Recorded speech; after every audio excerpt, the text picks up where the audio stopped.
भारत गौरव आचार्य श्री पुलक सागर जी गुरुदेव के प्रवचन और लेटेस्ट धार्मिक भजन व कार्यक्रम निशुल्क देखने व सुनने के लिए हमारे YouTube चैनल जीन शरणम मीडिया को आज ही सब्सक्राइब करें और सबसे पहले देखने के लिए बेल आइकन पर क्लिक जरूर करें। लेकिन रावण सोच रहा था कि छल से सीता को ले आया तो विश्व विजेता बन जाऊंगा, त्रिलोक विजेता बन जाऊंगा।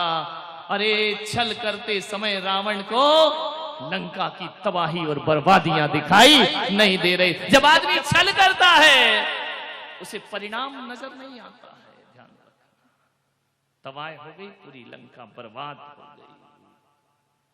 राम का इतना पवित्र जीवन, राम जैसा जीवन जगत में किसी का नहीं, लेकिन एक जगह राम को भी एक कलंक लग गया। ध्यान रखना, उनकी महानता पर प्रश्न चिन्ह लग गया, उनकी महानता पर एक दाग लग गया, धब्बा लग गया। कब लग गया? जब उन्होंने बाली को छल से तीर मारा। बाली ने इतनी कहा कि श्री राम, तुम्हारी मेरी दुश्मनी क्या थी? सुग्रीव का साथ दिया, मुझे छल से तीर मारा। राम, तुम कितने भी महान क्यों ना हो जाओ, दुनिया सब भूल सकती है, लेकिन तुम्हारा ये व्यवहार कभी ना भूल पाएगी। श्री राम, यदि तुम्हें मारना था तो सामने आकर के तीर मारते। तुमने छल से तीर मारकर अपनी महानता पर प्रश्न चिन्ह खड़ा कर दिया है। ध्यान, बड़े बड़े महापुरुष बह जाते हैं छल और बल के बीच।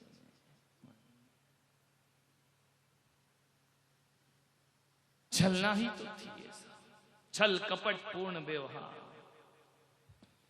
बहुत मीठे लोग मिलेंगे, कभी देखना, एक गन्ना होता है और एक जलेबी होती है, दोनों ही मीठे होते हैं। गन्ना भी मीठा है, जलेबी भी मीठी है, लेकिन एक बात याद रखना, गन्ना सीधा है, जलेबी कैसी है? कैसी है? कौन बोला महिलाओं की तरह? ये जलेबी है तो बेटा तुम इमरती से कम नहीं हो। गन्ना सीधा है, जलेबी टेढ़ी मेढ़ी है। मैंने सोचा ये मीठे तो दोनों हैं, एक टेढ़ा मेढ़ा क्यों, एक सीधा क्यों? बहुत सोचा तो इसी विचार पर पहुंचा कि गन्ने की मिठास उसकी तपस्या की मिठास है। वो खेत पे खड़ा हुआ तप करता है, उसकी मिठास बाहर से नहीं डाली गई, उसकी मिठास भीतर से पैदा होती है। जो भीतर से पैदा होती है मिठास, वो आर्जव धर्म हुआ करती है, और जो मिठास बाहर से डाली जाती है वो टेढ़ी मेढ़ी जलेबी हुआ करती है। मीठा दिखती तो है, लेकिन बड़े प्रपंच होते हैं उसमें। जलेबी की तरह, इमरती की तरह बाहर से मिठास डाली गई। इसलिए ध्यान रखना, गन्ने को कोई जड़ से नहीं खाता है, उसकी जड़ को बचा के रखता है। काना पौड़ा पड़ा हाथ ये चूसे तो रोवे, फले अनंत जो धर्म ध्यान की भूमि विषय बोवे। काना पौड़ा क्या होता है? गन्ना। ध्यान रखना, 12 भानों में पढ़ते हैं, काना पौड़ा पड़ा हाथ ये चूसे तो रोवे। गन्ने को कोई जड़ से खा लेगा तो अगले साल गन्ना नहीं पा सकता है। गन्ने को ऊपर से काटा जाता है, जड़ को छोड़ दिया जाता है, वह जड़ अगले साल फिर गन्ना बन करके प्रकट हो जाया करती है। गन्ने को जड़ से नहीं खाते हैं, उसको पूरा समाप्त नहीं करते हैं, क्योंकि उसकी मिठास स्वाभाविक है। जलेबी की तो जड़ ही नहीं है। ध्यान रखना, जो छल कपट करते हैं उनके व्यवहार की कोई जड़ें नहीं हुआ करती हैं, वो अविश्वास का पात्र बन जाता है। मंथुरा का छल, कैकेयी का छल, सबको मालूम है किस तरह से इन्हें छल करके अपने जीवन को बर्बादियों की धार पर ले जा करके बहा दिया जाए। एक बांसड़ा होता है, देखा, बांस एक बांसुरी होती है, उसी से बनती है। ध्यान रखना, एक बार रुक्मणी ने, सत्यभामा ने नारायण कृष्ण से पूछा, क्या मुरलीधर हमेशा मुरली बजाते रहते हो, ओठों से लगा के रखते हो, सोते हो तो बाजू में रखते हो, चलते हो तो कमर में फंसा लेते हो, आखिर इस काली कलूटी मुरली में है क्या? छेदों वाली छेद ही छेद जिसके सीने में है, इससे सुंदर तो नारायण हम लगते हैं। आप हमें इतना प्यार नहीं करते जितना मुरली से प्यार करते हैं। कृष्ण ने कहा कि रुक्मणी, मुरली की विशेषता है। बोली क्या विशेषता है मुरली में? बोले मुरली की सबसे बड़ी विशेषता है, एक तो ये बिना बुलाए बोलती नहीं है, समझ गए? जब तक मैं उसे आदेश नहीं करूं, फूंक नहीं मारूं, तब तक बोलेगी नहीं। और रुक्मणी तुम समझ गए क्या? ऐसी बातें आपको डायरेक्ट समझ में आती हैं। तुम बिना चुप करे चुप नहीं होती। महिलाओं का तो यही हाल है। बोले मुरली बिना बुलाए नहीं बोलती है, और रुक्मणी तुम दिन भर बोलती हो। दूसरी बात, ये जब भी बोलती है बड़ा मीठा बोलती है, और तुम जब भी, समझ गए क्या? तुम भी शामिल हो उसमें, इधर मत देखो, ध्यान रखना। तीसरी विशेषता उसकी, किसके भीतर गांठ नहीं होती है, ध्यान रखना। ये छल कपट प्रपंच नहीं करती है, इसके भीतर कोई गांठ नहीं होती। जिस दिन रुक्मणी ये तीन बातें तुम्हारे जीवन में आ जाएंगी, उस दिन कृष्ण तुम्हारा हो जाएगा। कृष्ण तुम्हें सबसे ज्यादा प्यार करने लगेगा। एक तो बिना बुलाए बोलो मत, एक जब भी बोलो तो मीठा बोलो, और बोलते समय मन में कोई गांठ मत रखिए। जो बांस अपने सीने में गांठ रखता है, वह बांस बांसुरी नहीं बांसड़ा बन जाता है। और वह बांसड़ा जो होता है ना, वो ओंठों से नहीं लगाया जाता, किसी मुर्दे को उठाने के काम आया करता है, वह अर्थी का रूप ले लिया करता है। आप बताइए, जिंदगी को बांसुरी बनाना है या अर्थी उठाने वाला बांस बनाना है? ध्यान रखिए। क्यों बनता है वो बांस अर्थी का? क्योंकि उसके भीतर गांठ ही गांठ होती है। मन की गांठों को खोलिए।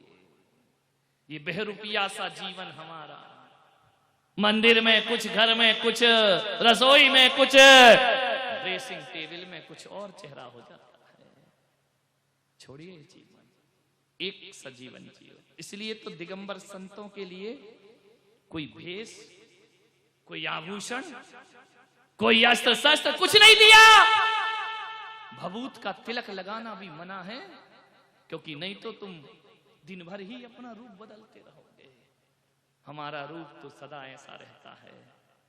और संतों की ड्रेस, आपके कपड़े आउट ऑफ डेट हो सकते हैं, लेकिन हमारी ड्रेस सदा अप टू डेट हुआ करती है। ये आउट ऑफ डेट कभी नहीं, महावीर के समय से चली आ रही है। कितनी बढ़िया ड्रेस है, लोग कह रहे धोती दुपट्टा पहने, कंफर्टेबल नहीं लगता है, अच्छा नहीं लगता है। पागलो, तुम्हें तो उतना है, मुझे तो उतना भी नहीं है, लेकिन मुझे तो मेरी ड्रेस बहुत अच्छी लगती है। ना धोना, ना सुखाना, ना प्रेस करना, है? क्या दिक्कत है? ना इसमें कोई नई फैशन आना, ना पुरानी फैशन होना। कितनी बढ़िया ड्रेस है। एक आदमी बोला, महाराज आप रहते कहाँ हो? आपका आश्रम कहाँ? मैंने कहा मेरा कोई आश्रम नहीं, मेरा कोई ठिकाना नहीं। तो बोले आपका कोई एड्रेस? मैंने कहा जिसकी ड्रेस नहीं उसका एड्रेस नहीं। ध्यान रखना, जिसकी ड्रेस होती है उसका एड्रेस होता है। यहाँ नो कपड़ा नो लफड़ा। ध्यान रखना, कितनी बढ़िया ड्रेस। कभी भी आए बोले महाराज वहां तैयार हो जाइए। अब महाराज क्या तैयार होंगे? नंग धड़ंग बाबा ये तैयार क्या होगा? हम तो 24 घंटे तैयार हैं। कार्यक्रम में जाने को क्या, मौत भी आ जाए तो दिगंबर संत उसके साथ चलने को तैयार रहा करता है। उसे अलग से कोई तैयारी की जरूरत है। ये भीतर बाहर एक सा स्वरूप है। आप कितने बहरूपिया स्वरूप बनाते, कभी लाल, कभी काला, कभी नीला, कभी पीला, कहीं हरा, कभी गुलाबी। नहीं, यहाँ तो एक ही रंग है। गिरगिट की तरह रंग बदलते हो, ध्यान रखिए। दिगंबर साधना, आर्जव धर्म, भीतर बाहर एक। बगले से तो कागा अच्छा होता है जो बाहर भी काला होता है और भीतर भी। बगला तो बाहर से सफेद, भीतर से काला।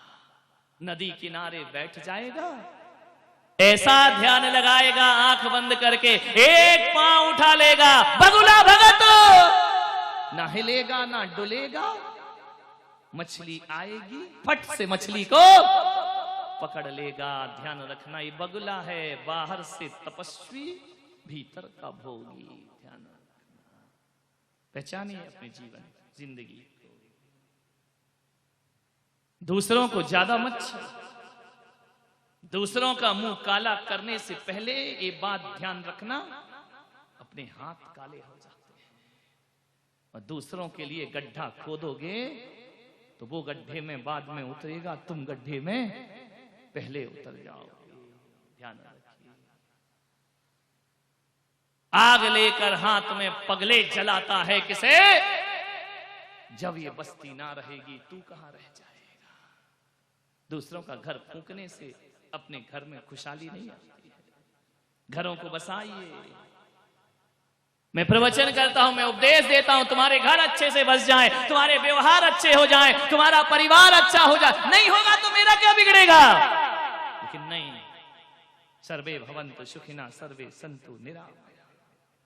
कोई दुखी ना रहे इस संसार में, इस संत का प्रयास रहता है। मन कुटिलता से बचिए। एक बार मुल्ला नसरुद्दीन अजमेर से चला। कहां पहुंचाऊं? कौन बोला? ग्वालियर।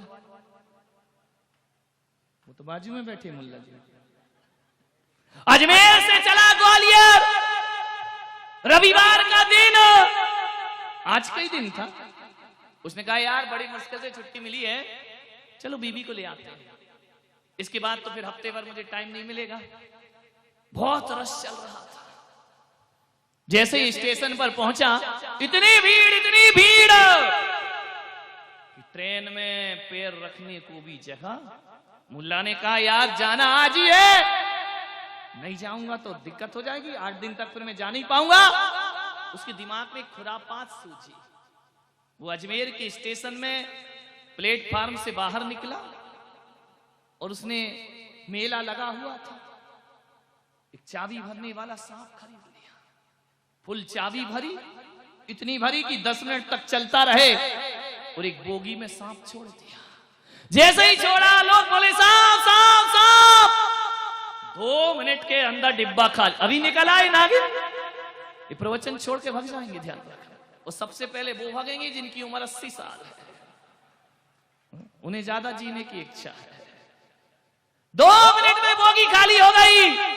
उठाया अपना बोरिया बिस्तर बैग फेंका फटाफट, बोले सांप काट लेगा। मुल्ला ने देखा, मजा आ गया। बोगी खाली, सीट नहीं मिल रही थी। तुम मत कर देना ऐसा। उसने उठाया अपना सांप, अपने झोले में रखा, सिरहाने रखा और सो गया आराम से। दोपहर को नींद खुली। एक चाय बेचने वाला आया। कैसे बेचा रे पारस? एक चाय बेचने आया हूं बाबूजी, चाय ले लो चाय। मुल्ला ने खिड़की खोली। बोले कौन सा स्टेशन है? बोले अजमेर। बोले अजमेर? अजमेर से तो ये गाड़ी सुबह 8 बजे चली जाती है, 4 बज रहे अभी तक गई नहीं क्या? बोले गाड़ी तो गई। तो बोले हुआ क्या? बोले इस डिब्बे में सांप घुसा था तो डिब्बा काट दिया है, ट्रेन तो चली गई। ध्यान रख, रंचक दगा बहुत दुखदानी। खड़े रहो बेटा, सोते रहो, सिराना लगाए, ट्रेन तो ग्वालियर गई। छलोगे खुद चलेगा। मुल्ला ने कहा चलो फंस गए अपन उल्टे। बोला मूर्ख तू सो काय को गया था। सारी सवारी दूसरे डिब्बे में सेट की और ट्रेन पहुंच गई ग्वालियर। भाई साहब पड़े हैं अजमेर में, चल रहे हैं दूसरों। मुल्ले के बड़े कहानियां हैं, किस्से हैं। एक खोटा सिक्का मिल गया मुल्ला को, ट्रेन में सफर कर रहा था। सफर करते हुए क्या घटना घटी, उसने कहा यार एक खोटा सिक्का तो चला नहीं है, अब देखो कैसे चलता है। संदीप है अपना, हर सिक्का चला देता है। बोले खोटा सिक्का चलाना है, कैसे चलेगा। उनका एक काम करते हैं, जब ट्रेन छूटने लगे स्टेशन से, जो भी मिले खरीद लेंगे, ट्रेन आगे बढ़ जाएगी, अपना खोटा सिक्का चल जाएगा। अब हुआ क्या, किस्मत के मारा वो मुल्ला जैसे ही ट्रेन छूटी कुछ नहीं मिला, अखबार वाला आया। अरे उसने कहा चलो इसे ही टिकाओ, रास्ते में अखबार पढ़ेंगे। उसने कहा ले ये सिक्का, अखबार दे दे। जैसे ही अखबार दिया ट्रेन बढ़ गई। मुल्ला ने कहा बाय बाय। अरे उसने कहा बड़ा खुश हो रहा अखबार लेके। उसने देखा यार कमबख्त खोटा सिक्का पकड़ा गया। उसने कहा ले जा मुल्ला ले जा, अखबार भी 15 दिन पुराना है, मैंने कौन सा आज का दिया है। ध्यान रखना, रंचक धगा बहुत दुखदानी। विचार करना है, सरल सुहावी होए ताके घर बहु संपदा। सरलता। मैंने कहा ना कि जीवन में जो कुछ भी मिलता है वह पुण्य के उदय से मिलता है, छल कपट से नहीं। लहे लक्ष्मी अधिक छल कर कर्म